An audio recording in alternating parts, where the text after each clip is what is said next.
Olá a todos, meu nome é Yasmin Eugênia Santana, sou endócrino-pediatra e assim como já ministrei outra aula para vocês, venho agora hoje trazer o tema de dislipidemia. É um tema bem prevalente aí na rotina, né, do pediatra, então vale a pena a gente saber um pouquinho sobre, né, dar uma revisada aí sobre esse tema e saber como manejar aí da melhor forma possível.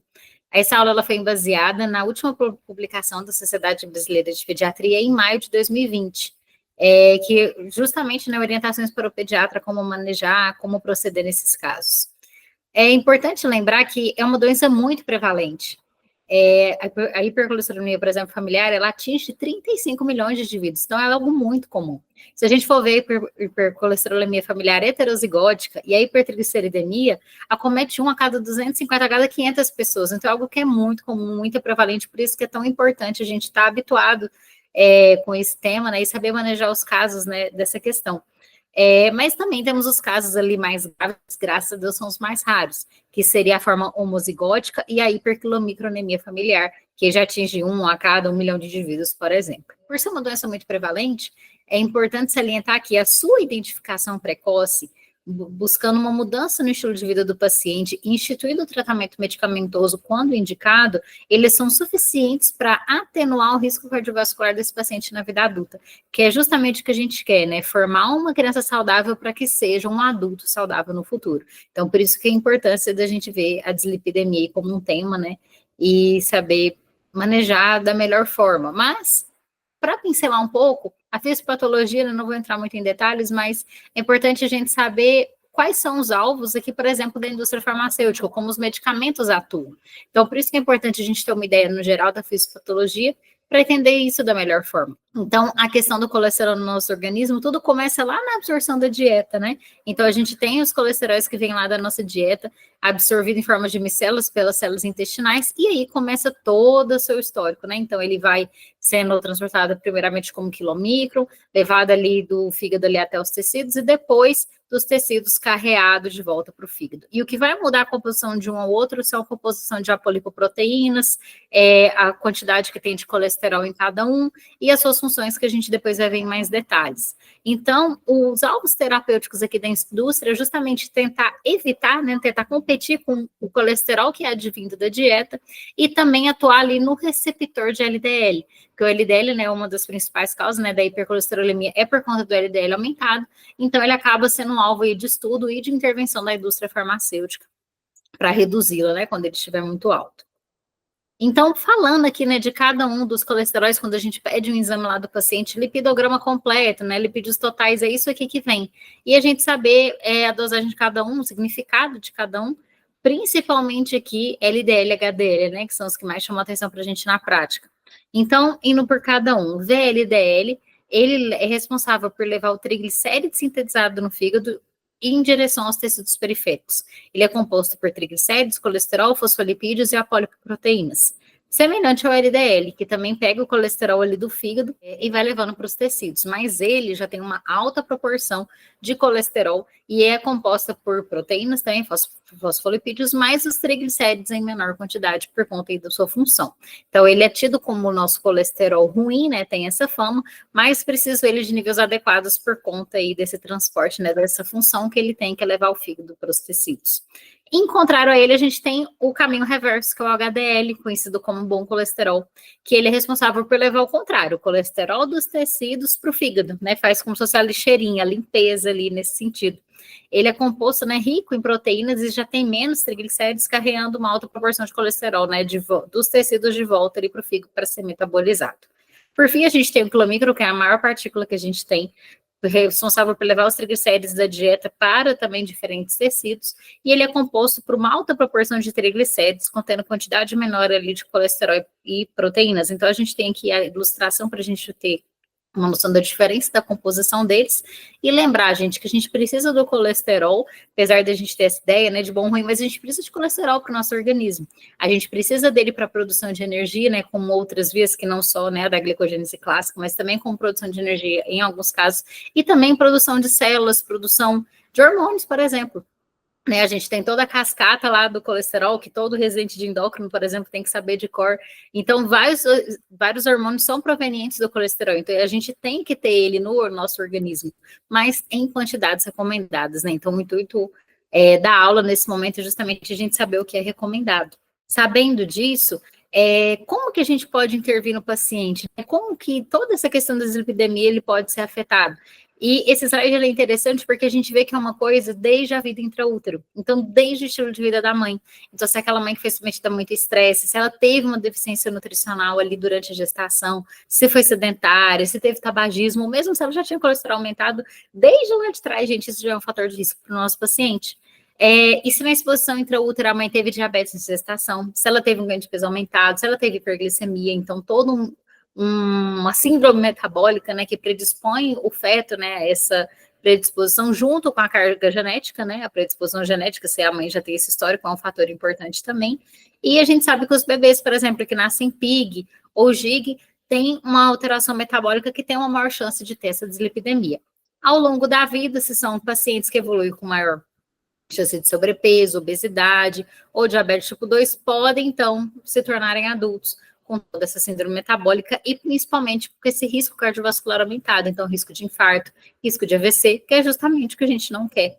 Então, mais uma vez frisando, né, a visão do pediatra é justamente prevenir, né, para que aquela criança seja o mais saudável possível, tenha um bom crescimento, bom desenvolvimento e seja um adulto saudável lá na frente. Então, a gente entendendo que toda essa questão dos fatores contribuintes à aterosclerose é uma coisa que é desde a gestação da mãe, aí a gente vê a importância de fazer o segmento desse paciente, intervir no que for necessário e mudar, às vezes, todo o futuro dele ali para frente.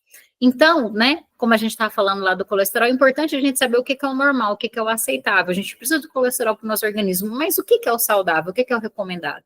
Essa é a tabela de referência lá da publicação da SBP de 2020, e ela traz aqui os valores de referência do que a gente pede lá no nosso lipidograma, principalmente aqui, gente, colesterol total, HDL, LDL e triglicérides, tá? A polipoproteínas no HDL acaba que a gente não usa muito na prática. Então, vamos ver um por um. A tabela é interessante porque ela traz dosagens em jejum e às vezes sem jejum. Que às vezes pode ser que o paciente não tenha feito o jejum adequado ou mesmo tenha feito a coleta de exames ali na rotina, sem estar de jejum, por exemplo. Então, é importante a gente ter essa diferença porque muda o valor de referência. Mas o habitual, vamos lá, em jejum. Então, colesterol total recomendado até menor de 170. O LDL menor do que 110. O HDL preferencialmente maior do que 45. Triglicérides de 0 a 9 anos abaixo de 75. De 10 a 19 anos abaixo de 90. Então, isso aqui é importante a gente saber, ter a tabelinha ali rapidinho para poder consultar, porque às vezes no laboratório que a gente vai tem um valor de referência de adulto, e é diferente de criança, né? Em criança a gente acaba sendo um pouquinho mais criterioso. Então, é importante ter esses valores para recomendar, não precisa saber de cabeça, mas saber ali como consultar isso. Lembrar que valores do colesterol total acima de 230, eles podem sugerir uma hipercolesterolemia familiar. E quando o triglicérides for maior do que 440, aí seria interessante fazer a dosagem em jejum, se de repente ele fez em jejum, porque o triglicérides sofre muita influência aqui da coleta se foi em jejum ou não, né? Tem influência do que o paciente comeu ali recentemente. Mas e aí, eu peço lipidograma para todo mundo? Como que é a minha triagem? Essa que é a recomendação, gente, triagem universal, preferencialmente a partir dos 9 anos de idade, e depois uma outra triagem ali perto ali da vida adulta, 17 a 21 anos. Essa é a recomendação. Que às vezes a gente acaba pedindo fora de hora, principalmente ali menores de 2 anos, a gente não tem indicação de triagem. A gente sabe que os pacientes até essa idade tem na sua dieta um alto teor de gordura, que vem desde o aleitamento materno e às vezes nos leites de fórmulas que eles são enriquecidos com gordura. Hoje, né, tem algumas formas enriquecidas com DHA, com APA, que nós sabemos que são os colesteróis bons, né, provenientes ali do ômega 3, por exemplo, que são importantes para o neurodesenvolvimento da criança. Então, a gente espera, às vezes, por exemplo, que o nível de exames dela seja um pouquinho mais altos, mas a gente não tem valores de referência para essa questão. Então, mais uma vez, não é indicada a triagem nesses casos. Aí, pega uma criança mais nova, faz um exame de colesterol, vem alterada e vira aquela dor de cabeça, mas não, calma. A gente realmente só vai indicar em casos bem selecionados aqui, que seriam a partir dos 2 anos, né, entre 2 a 8 anos, aquele paciente que tem uma história familiar que vai te chamar a atenção. Então, aquele paciente de primeiro grau, parente de primeiro grau, que teve uma doença arterial periférica, né, em homens abaixo dos 55, em mulheres abaixo dos 65. Se a mãe ou o pai tem um diagnóstico confirmado, ele já faz um acompanhamento por conta de um colesterol que é familiar, e outros fatores que chamam atenção, como hipertensão, diabetes, tabagismo, obesidade, ali no paciente ou nos pais. Então, só nesses casos aqui, se não ficar fazendo sem indicação, depois dá mais dor de cabeça do que às vezes a gente precisaria intervir nesses casos. Então, atentar sempre aqui para as indicações de quando eu preciso fazer essa triagem, sendo ela seletiva só nos casos que têm maior risco para ter o seu desenvolvimento. Sobre, então, as dislipidemias primárias, dando uma pincelada aqui para a gente saber como que funcionam essas doenças. Então, a parte familiar é um distúrbio autossômico dominante, ou seja, muito prevalente, muito comum, como a gente viu, e ela é decorrente de mutação nos receptores do LDL, com isso o LDL vai estar aumentado ali no nível cérebro. Com isso, vai culminar num alto risco de evento coronariano para esse paciente na vida adulta. Quando eu vou suspeitar, na minha dosagem ali do meu exame, vem um LDL maior que 190 em 2 ocasiões, mesmo após eu ter orientado o paciente a fazer uma dieta ali mais saudável, mais hipogordurosa. O LDL acima de 160 associado a uma história de doença coronariana precoce, então paciente de primeiro grau que teve um evento aí adverso dessa parte cardiovascular. O LDL maior que 130, com um dos pais já tendo o diagnóstico genético fechado, ou se em um dos pais a gente tem um diagnóstico maior que 160. É muito comum, por exemplo, no ambulatório de especialidade, o paciente vir para mim com colesterol alterado e eu ter que pedir dos pais, justamente porque a hipercolesterolemia, né, da parte familiar, ela é muito prevalente, é muito comum. Então, a gente faz uma triagem nos pais até para ter uma noção. Será que é alimentação? Será que às vezes é familiar? Então, isso acaba dando um norteio importante para a gente no segmento clínico desses pacientes. Quando eu vou fazer teste genético, né? A gente viu que uma doença genética, uma doença autossômica dominante, ela vai ser para investigar algumas mutações, né, no receptor da LDL, algumas apoproteínas, a PCSK9, né, que já é bem estudada hoje. Mas a gente vai fazer só em um caso selecionado, sendo eles detectação de mutação genética dos pais, então tem um pai já com o diagnóstico fechado, ou se um dos pais teve alguma morte por doença arterial coronariana precoce, que às vezes eu posso estar lidando com um caso ali que foge ali do padrão, né, dos casos mais comuns, às vezes um caso mais grave, às vezes até um caso que é homozigótico, por exemplo, e a investigação genética que a fundo vai ser importante para eu dar um tratamento diferenciado para esse paciente, né, já que ele tem um alto risco baseado no histórico dos pais. Essas imagens, gente, são de pacientes adultos, porque não é muito comum a gente pegar esses sinais em criança, né? Lembra que é algo que na criança a gente acaba intervindo de forma precoce, mas a conta chega, né, na vida do adulto. Mas eu trouxe para a gente ilustrar, que eventualmente pode aparecer. Então, lembrar que esses pacientes que têm a hipercolesterolemia de forma familiar podem apresentar os xantomas tendinosos, que nada mais são do que acúmulo de gordura aqui nessas regiões de cartilagem, principalmente em mãos e pés, arco corneano, que é presente ali ao redor da íris, por acúmulo de colesterol também. Então, são algumas imagens mais ilustrativas que pode chamar atenção em um ou outro caso. A hiperquilomicronemia familiar é um distúrbio recessivo devido à deficiência da enzima da lipase lipoproteica. O paciente ele vai ter o xantoma cutâneo, arco corneano, que a gente vê na imagem, pode ter também hepatosplenomegalia, pancreatite e um aspecto cremoso no soro, gente, igual a gente vê aqui na imagem, ó. O paciente é aquele que vai tirar sangue, vem, né, a gordura pura, né, na coleta de sangue, algo que chama muita atenção.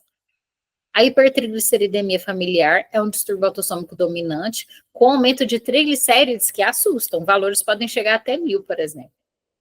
A disbeta-lipoproteinemia é decorrente do acúmulo de lipoproteínas ricas em triglicérides devido à mutação da ApoE, né, da apolipoproteína E.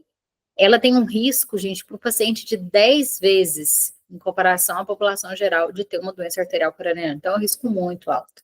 50% pode ter os sintomas cutâneos, como a gente viu na imagem anterior, lá pode ter em outros locais, como, por exemplo, né, ao redor dos olhos, nas dobras cutâneas, e são pacientes que nos exames o colesterol total, triglicérides, facilmente passa da casa dos 1000. Então, chamam muito a atenção, mas graças a Deus, né, são os casos mais raros. Lembrar, gente, de causas secundárias. Então, causas secundárias, vira, mexe, pode acontecer também. Por exemplo, tabagismo e etilismo, menos comum na pediatria, mas, né, para a vida adulta, dieta rica em carboidratos e muito rica em gordura saturada. Isso aqui é muito comum, que entra bastante na nossa triagem, né, da pediatria, da puericultura.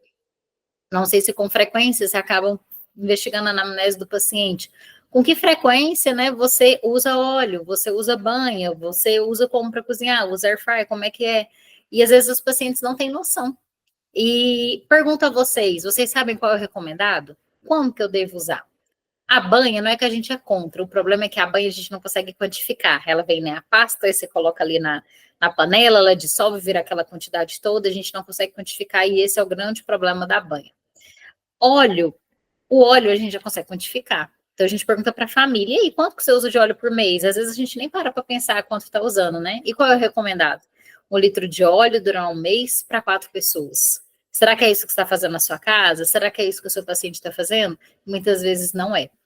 Não é raro eu pegar no consultório, às vezes a família usar 3, 4 litros de óleo para 4 pessoas em um mês. Então, é um consumo muito alto e cabe a nós investigarmos isso e poder orientar da melhor forma. Então, esse aqui da dieta é o mais comum. E não só o óleo que usa para preparar comida, mas também alimentos que são mais gordurosos, mais industrializados, os fast foods e por aí vai. Então, cabe a nós, né, olhar isso, porque é uma causa realmente muito comum, porque cada vez mais, infelizmente, as crianças estão com os erros alimentares importantes. Lembrar que temos doenças também que podem dar dislipidemia. Endócrinas, gente, várias. Então, diabetes, hipotiroidismo, hipopituitarismo, hipercortisolismo, deficiência do hormônio de crescimento, obesidade, síndrome metabólica e por aí vai, né? Praticamente todas as endócrinas da parte metabólica podem alterar o colesterol.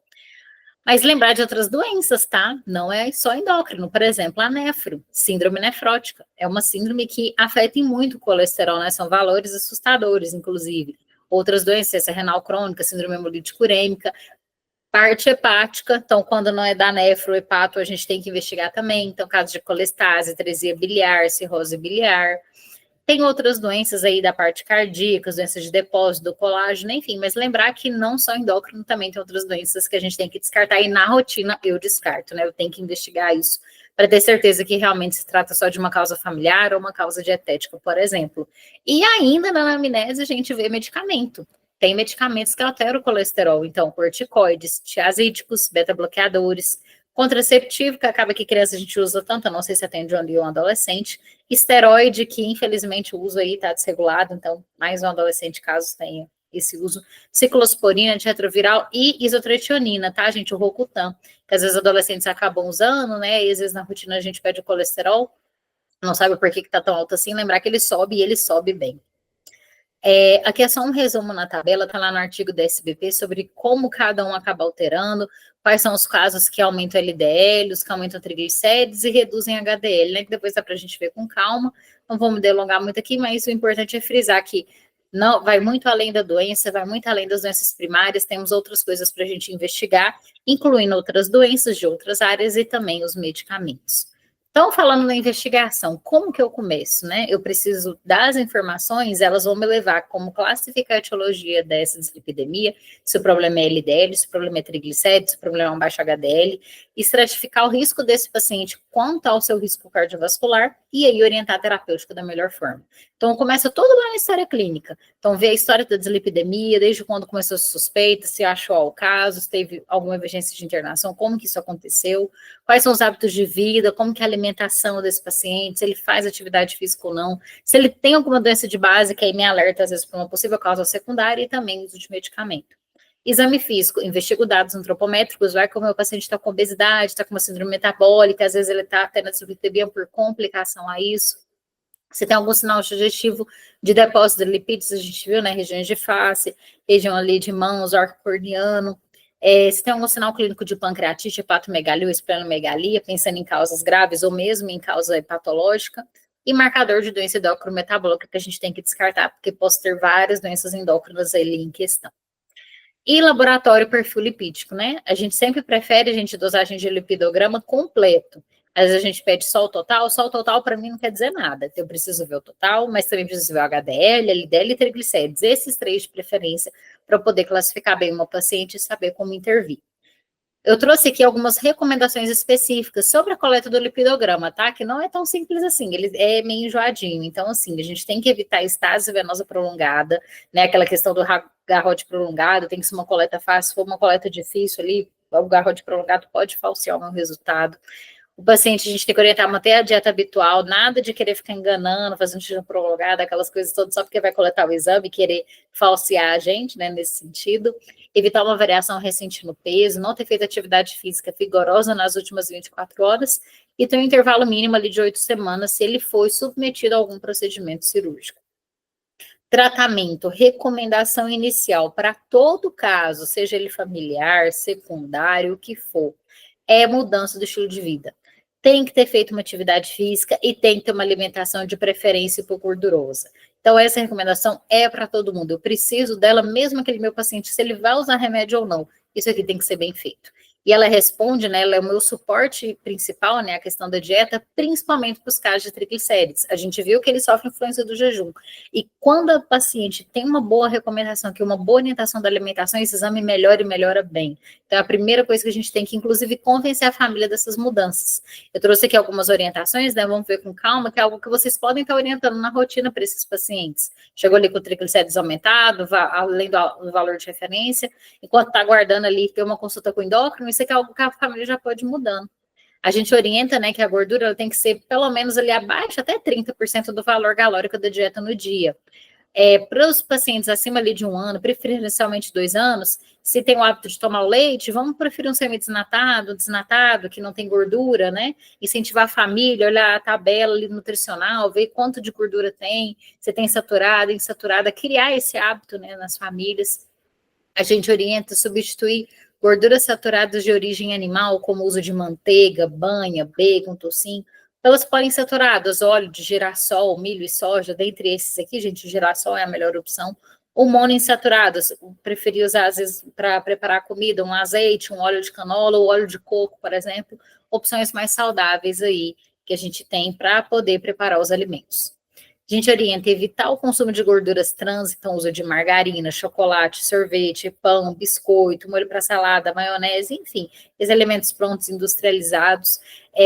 Lembrar que nunca precisa ser algo proibido, né, para a criança, mas sempre ter controle. Não é que ela nunca vai poder, né, tomar um sorvete, comer um chocolate, mas tem que ter controle aqui nessas situações. A gente orienta também, ajuda bastante, gente, a aumentar a ingesta de fibras solúveis. Então, incentivar, por exemplo, aquelas receitinhas que usam aveia, ou mesmo caso queiram prescrever, o psyllium. É uma fibra solúvel, a gente tem a dose de 6 gramas por dia para crianças, de 2 a 12 anos, e de 12 gramas por dia nos acima de 12 anos, que acaba ajudando e muito, não só na parte intestinal, mas também ajuda a reduzir, por exemplo, a questão dos triglicérides e do LDL. Então, uma opção interessante aí, se a família tiver boa adesão a esses produtos naturais, né, ela é muito bem-vinda. Uma última orientação, substituir os carboidratos simples por carboidratos mais complexos, diminuindo o consumo de açúcar e bebidas açucaradas. Então, suco de caixinha, vamos trocar pelo suco da fruta, se possível comer a fruta. Refrigerante, não consegue ficar sem, tenta o zero. Tenta, né, mais uma vez, o suco natural ou ingerir a própria fruta. O leite com achocolatado, vamos preferir uma opção diet ou light, ou reduzir, né, a quantidade da chocolatada. Às vezes a própria criança que prepara fica lá aquela borra de chocolate no fundo, né? Então, essas recomendações, que querendo ou não, gente, no final, tudo vai contribuir para uma melhora do exame e para uma melhora, né, do risco, né, do paciente, que é o que a gente quer. Então, isso aqui tem que ser feito para todo mundo. Medicamento, quando eu vou entrar? Isso aí acaba sendo para especialista, mas só para vocês terem ciência de quando está indicado um tratamento. É que às vezes você precisa começar até chegar no endócrino, por exemplo. Então, quais são as indicações? Quando o LDL do paciente está maior que 190, sem risco. Maior que 160, com risco. Maior que 130 no paciente diabético, porque o paciente diabético, a gente é rigoroso, porque o diabetes por si só, né, a gente vê nas outras aulas, é uma doença grave, é uma doença crônica, e a hiperglicemia por si só é um fator de risco cardiovascular, então o paciente já tem um, que dirá dois, então a gente é bem mais rigoroso nesse sentido. E quando o paciente tem nível de triglicérides acima de 500, na presença de obesidade ou formas monogênicas, enfim, forma genética de dislipidemia. Nesse caso, a gente já tem que começar. A nossa primeira linha de escolha são as estatinas. As estatinas, elas atuam inibindo a coenzima A. E lembrar que antes de eu começar ela, vale a pena uma dosagem de TJ, GP e CPK antes de eu começar. Por quê? Um dos efeitos colaterais no paciente, por exemplo, que não responde bem, ou que às vezes eu vou ter que tirar a medicação, ela pode gerar um aumento de TJ e TGP maior do que 3 vezes o valor do que o paciente já tem, o valor de referência, e CPK em até 10 vezes. Então, quando isso acontece, infelizmente, eu tenho que tirar a medicação, então é importante eu monitorar. Mas como eu vou saber se está aumentado se eu não tiver referência? Então, sempre pede antes de começar. As estatinas, a gente tem todas liberadas a partir dos 10 anos, e a pravastatina acima dos 8 anos de idade. É um um paciente que quando usa as estatinas, ele tem que ter um segmento ali mais próximo, logo no comecinho, de 4 a 8 semanas, e depois pode seguir tranquilamente em 3, a cada 6 meses ali no consultório. Quando eu vou tirar o medicamento, se eu tenho alteração das transaminases, né, da CPK, ou algum evento adverso importante, sendo uma dor abdominal, náusea, cefaleia, mialgia, que eu estou suspeitando de uma rabdomiólise. Então, se aquele paciente, depois do uso da medicação, evoluiu com uma dor importante muscular, não sabe, eles teve uma certa alteração urinária, a recomendação é tira e a gente reavalia depois, usar às vezes uma outra classe, ou se em algum outro momento a gente pode tentar voltar à medicação. As resinas ou sequestradores de ácidos biliares é uma opção porque eles diminuem a reabsorção do colesterol que vem à dieta. Só que a sua adesão não é boa por conta do evento adverso. Vocês vão combinar comigo que aquele paciente que está acostumado a ter uma ingesta de uma bebida açucarada, do alimento rico em gordura, ele eventualmente ele vai comer. E quando ele escapar da dieta, ele vai ter o sintoma adverso. Seja ele um sintoma gastrointestinal, às vezes pode, né, tendo uma diarreia, sujando a roupa, isso dá todo um constrangimento para o paciente. Então, a adesão aqui é muito ruim. Fora que pode diminuir até a absorção das vitaminas lipossolúveis, né? A, D, E e K, então isso acaba comprometendo muito. A nossa adesão acaba sendo ali baixíssima escolha aí na prática. Fibratos, os fibratos, eles diminuem a lipose lipoproteica, a extração hepática de ácido graxo livre e inibe a síntese hepática de VLDL, aumentando também a atividade da lipase lipoproteica e a excreção biliar do colesterol hepático. Tudo isso vai culminar em reduzir triglicéridos. Então, ele é uma boa opção para o paciente que tem triglicéridos aumentado. Sendo assim a nossa primeira escolha, né, de manejo nesses casos aqui. Evento adverso, pode ter, parecido com a estatina. Miopatia, náusea e vômitos, dor abdominal, uma leucopenia, aumento da transaminase, CPK, fraqueza muscular e predisposição para colelitíase. Então, o paciente que a gente também tem que seguir de perto ali o segmento seriado a cada 3, no máximo 6 meses, exames e orientação de sintomas suspeitos, por exemplo, de colelitíase, o paciente tem que orientar isso no pronto-socorro e, por exemplo, suspender a medicação se eventualmente precisar. Os fitoesteróides são esteróides vegetais. Isso é uma opção interessante para aquele paciente que às vezes ainda não tem idade para usar um fibrato ou uma estatina, por exemplo. Eles atuam competindo com o colesterol ingerido da dieta, diminuindo a sua absorção. A opção que a gente tem é o colestra, que são em cápsulas. Se o paciente não consegue engolir, dá para furar e o paciente absorver o líquido que está ali dentro. A apresentação é de 650 miligramas, podendo chegar no máximo de 2 gramas por dia. Ela ajuda a reduzir até 10 a 15% da LDL. Se aquele paciente que não tem muita opção, pelo menos segura um pouco, né? Já dá, dependendo do valor que está o LDL, ele pode ajudar a gente bastante.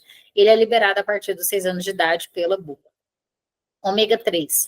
Ômega 3 ele é interessante porque ele pode reduzir em até 30 a 40% dos triglicéridos e aumento do HDL em 6 até 17%.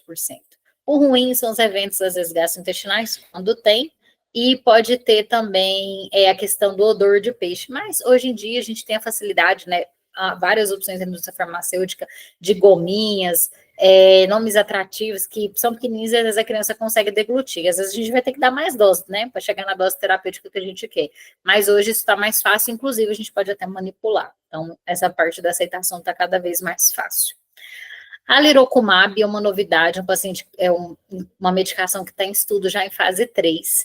Ele é um anticorpo monoclonal que inibe a PCSK9. A PCSK9 é que promove a degradação do LDL, do receptor do LDL. Então, aqui é inibir a inibição. Então, com isso, o LDL vai acabar sendo reduzido ali no nível sérico, que é o que a gente quer. E reduz bem, promete, né, reduzir até em 45%, então, do LDL. Então, em breve, a gente pode ter esse lançamento da indústria farmacêutica, principalmente para os casos ali monogênicos, os casos familiares, vai ajudar bastante, né? Promete ajudar bastante.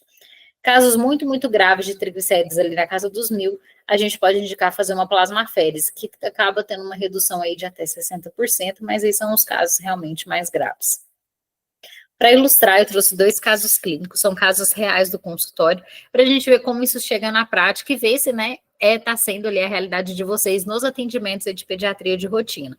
Então, o paciente chegou para mim de 10 anos, veio até de outro estado, né, que estou aqui em Goiânia, em Goiás, ele veio até do Alto do Araguaia, lá do Mato Grosso, e a queixa da maior alteração dos exames de colesterol. Segundo ela tinha apresentado alteração nos exames prévios, o médico anterior tinha orientado a civastatina e fibrato, mas ela suspendeu porque não tinha visto melhor até então.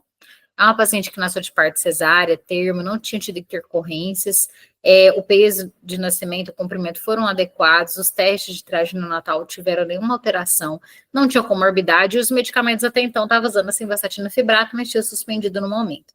Não tinha internado, nunca tinha feito cirurgia, o desenvolvimento estava adequado, estava frequentando o quinto ano na escola, com bom rendimento, fazia atividade física, né? Essa parte a gente não ia ter que pegar no pé, fazer uma natação 3 vezes na semana, tinha o tempo de tela controlada, a vacina estava em dia, e a alimentação não era de toda ruim. Ela já tinha tido as orientações prévias, né, de reforço da alimentação, ou escolhas mais saudáveis e opções mais light ou com menos gordura, então a alimentação não estava de todo ruim, né, pequenos ajustes no geral. Da família, os pais eram rígidos, tinha um histórico da avó materno ter aí uma hipertensão, diabetes, os avós paternos tinham pressão alta, mas não um evento coronariano grave até então. É uma paciente que estava na estatura entre o percentil 50 e 85 e MC ali de sobrepeso, né, entre 85 e 97, uma pressão adequada, genitália feminina, já começando ali os sinais de puberdade. Exames feitos, ela tinha, né, uma função renal, uma creatina de 0,49 adequada, uma glicemia de jejum passando ali um pouquinho, né, vamos combinar, de 107, transaminases adequadas, vitamina D ok, né, estava suficiente, função tiroidiana adequada, uma CPK de 90, uma urina sem alterações e focando agora no colesterol. Vejam bem, gente, um colesterol total de 259, um HDL que estava até bom de 48, mas olha um LDL de 170 realmente alto, e o triglicérides também alto de 205.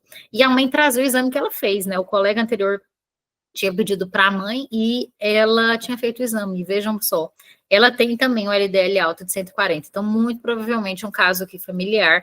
E o triglicérides, talvez familiar também, relação da alimentação. Vamos ver, a gente vai ter que acompanhar para ver essa hipótese aí mais de perto. Então, eu falei para a mãe manter o ciprofibrato, porque ela tinha realmente o triglicérides um pouquinho mais além do valor de referência, e eu tinha trocado para a estatina para a rosuvastatina com a opção ali mais interessante.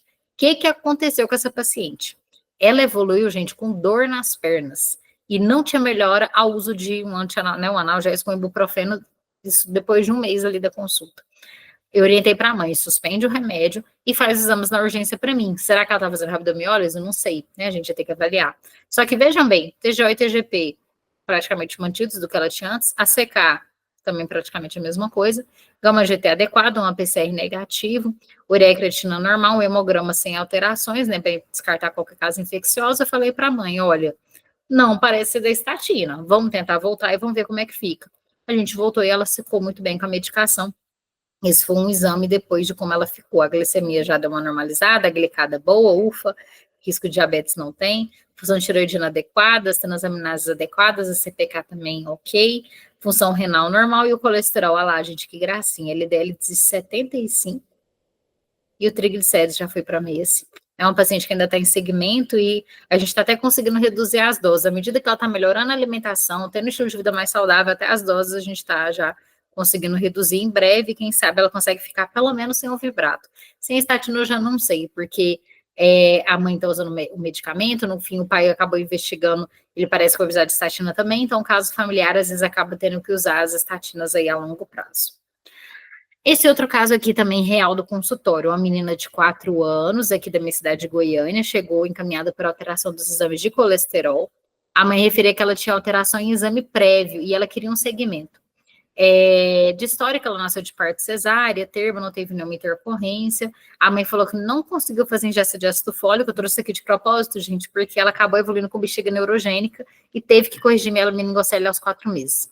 Mas fora isso, não tinha mais nada de relevante.